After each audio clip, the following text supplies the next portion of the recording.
Hey there friends, in this video I'm going to show you how you can ban, kick, and time out certain members in your Discord server.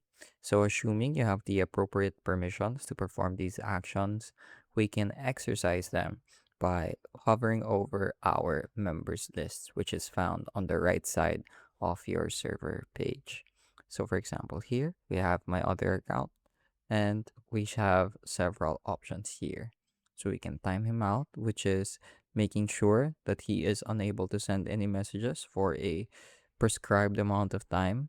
We can kick him, which means he is forcefully made to leave the server, but he can rejoin once sent the invite link again. And lastly, we can also ban him, which means no matter what, he can't rejoin the server after we remove him. So let's try timing him out. This is what the UI looks like. We have a duration, we have a reason, and this reason is not shown. It's only shown in the audit log and it's mostly used for documentation purposes. So we have 60 seconds to 1 week. Alternatively, we can also kick him and ban him. But let's say we ban this specific member. Let's type in a reason. Then let's uh type in testing of ban system. Then we can have the server automatically delete his message history from anywhere between the past hour to the previous 7 days. There's also the option to not have any of his messages deleted, which can be used when appropriate. So, for example, since we're just testing this out, I'll leave most of these to its default settings, and then I'm gonna click on ban. But let's say uh, he's reached out and he's appealed his ban, then we would like to unban that specific account.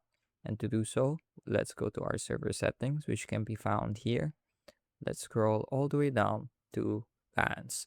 So here are the currently active bans, and we can revoke them by clicking on their name and then on the revoke ban button. So once we've done so, let's also check our audit log real quick. There we go. It should create an entry for when we banned and revoke the ban. So now if I try to switch accounts and join the server, it should then allow me to join. There we go. And we can see that it is successfully working again. So I'll switch back to my admin account. And there you have it. So that was how you can ban, kick, or time out certain members in your Discord server. And as always, I hope you're able to learn something new and something useful. And thank you for watching.